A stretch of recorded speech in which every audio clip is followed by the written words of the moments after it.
Symbolism and the self. Okay. Who are you? Are you your memories? Are you your desires? Are you the culmination of a seemingly constant stream of thought? Okay. So if we cannot experience those moments in which we're unconscious, then doesn't that mean we are always experiencing reality continuously? That is, since we only have experience when we are conscious, and since we always experience things when we're conscious, that means that when we're conscious, we're constantly experiencing things, right? That's the definition of being conscious. You're experiencing reality. Then that means we're constantly, in our perspective, experiencing reality. So our experience of reality is subjectively endless. Okay. So now take a human being. This person has a name. Let's call him George. When George is asked who he is, he might say, "My name is George." And in my head, I'm imagining George Costanza from Seinfeld, of course.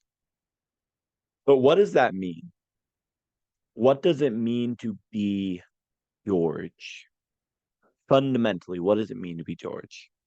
At the very least, setting factors such as the body, the mind, the memories, etc. aside, most would agree that George, quote unquote, is the thing within George that experiences reality as George.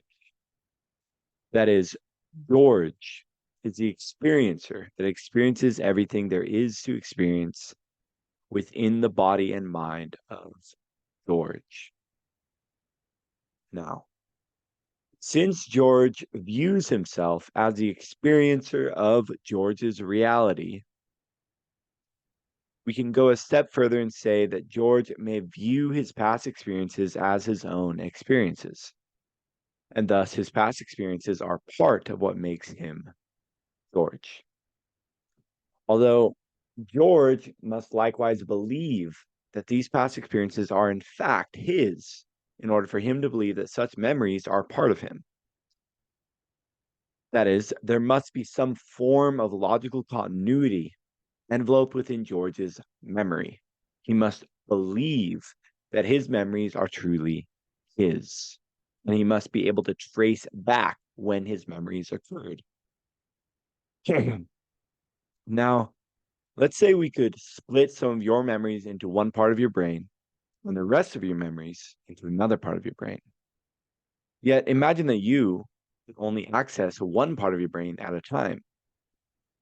In other words, if you can access one set of memories, you can access the other and vice versa. Are you then two different identities, two different people? So this concept is explored in the television series Severance, which is on Apple TV. Severance is my friend Aaron, actually, which you've seen on the podcast, introduced this show to me. It's probably one of my favorite, like the best shows that I've ever watched. I was totally addicted to it. I completely binged it in 3 days, and I absolutely loved it. I throughout the day, like throughout the day, I would be waiting and hoping for the time of the day where I get to watch Severance. I was so excited for it. There's so many twists, so many turns. It's so unpredictable. The drama's good, romance is good, the just all the in and outs of it. It's probably the most mind-bending TV show since Lost. So, and I absolutely loved it. My friend told me when I told him I was watching it, he told me that he was envious of me that I get to watch it for the first time because a lot of like some shows, like the really good shows, they're only good the first time because there's so much suspense, there's so much mystery. Kind of like Reservoir Dogs, Quentin Tarantino's movie. It's only really good the first time because when you get to all those twists, when you watch it the second time, it's not as interesting because you already know. It's all the wondering, right?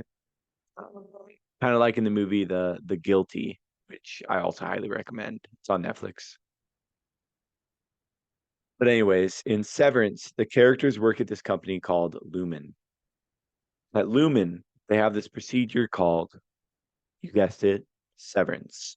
The severance procedure splits your memories into two categories: work you and the outside work you.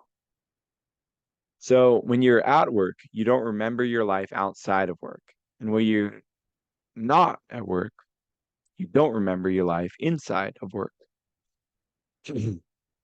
So new employees, while having access to memories regarding history, science, math, language, etc., know nothing about their names, where they're from, their families, what they like, or anything else that would pertain to them in their life outside of work. They refer to the work person of themselves as the innie and the out of work version of themselves as the outie. From the perspective of the innie, they never leave work. As soon as they begin going down the elevator, they immediately forget their life at work and remember their life at home. From the perspective of the outie, they never leave work. And likewise, the moment they begin going up the elevator, they immediately forget their life at home and remember their life at work. Since both the innie and the outie are totally in the dark about the other part of their life, they view the other version of themselves as a different person. This ultimately means that if either of their lives are miserable, then they simply wouldn't know. If the outie can't sleep when they're home, the innie will be tired without knowing why. If the innie stared at a computer screen all day, then the outie will wonder why their eyes are so hot and tired. The lack of continuity between each life separates the two as, subjectively, two separate people. For the outie, their continuous stream of thought began at birth. For the innie, their continuous stream of thought began on their first day at Lumen. It is as though their consciousness is a river in which a small creek formed the moment the innie came into existence. And I might go back to that analogy there because that would imply that there because if the creek that formed from the innie appears from the original stream, then that wouldn't make sense because that would mean that the innie remembers their old life, which they don't. It's more like there's a totally separate stream where all the water molecules were flown in a separate stream, but it goes down a different path. If that makes any sense. Because the innie version doesn't remember their life outside of work at all. So they're like a totally different person. So the very Buddhist idea that we, i.e., our minds, are mere observers within a body comes into play here. Now, while our brain does indeed, quote unquote, control almost every aspect of our body, there's a part of our minds that one may refer to as the I. Excuse me for my voice today, but it's a little quirky. This is part of the mind that one might consider to be the self, part of the mind that experiences reality, not the part doing reality. In Buddhism, the root of all suffering is desire. And to eliminate desire, one must detach themselves from it. This detachment involves recognizing that the thing within us wanting things is not the thing within us which observes ourselves wanting things. We are that which observes ourselves wanting things.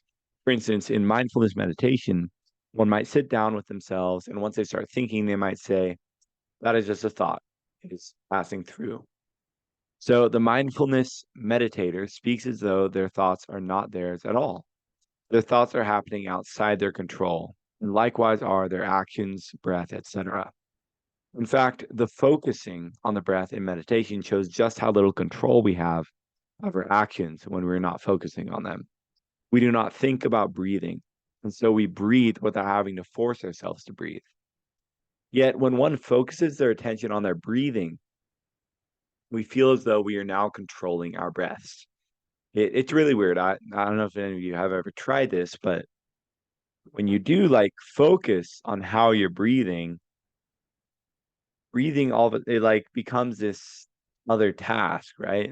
It's like we're not controlling our breaths, but when we think about it, we begin controlling it. It's so weird. And perhaps we are. Um, I mean, most likely it feels like we're controlling our breaths, right? Like when we start thinking about them. But even so, the fact remains that one can separate themselves from their actions and desires by observing them as external things coming and going on their own. Okay.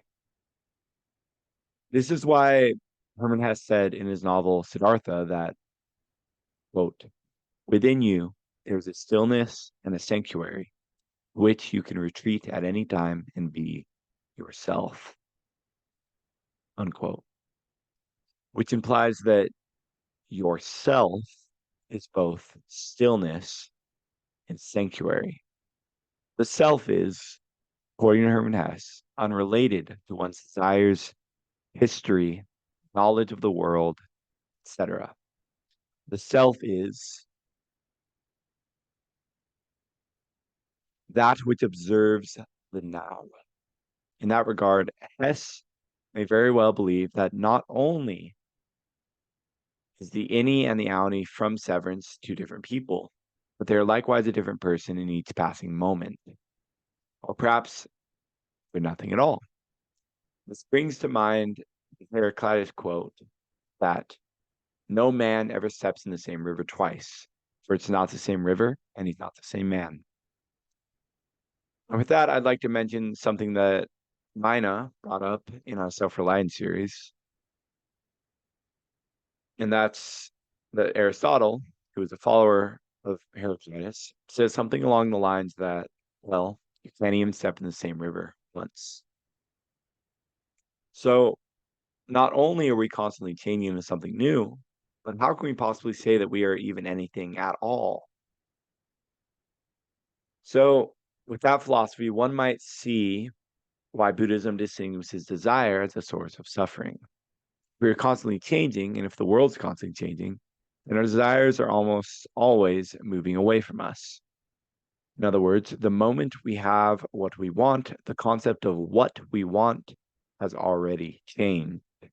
And so, more or less, Hess's philosophy portrays Buddhism as the art of living in the moment.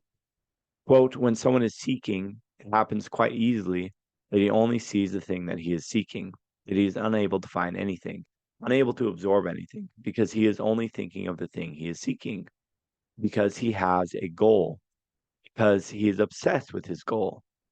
Seeking means having a goal. Finding means being free, being open, having no goal.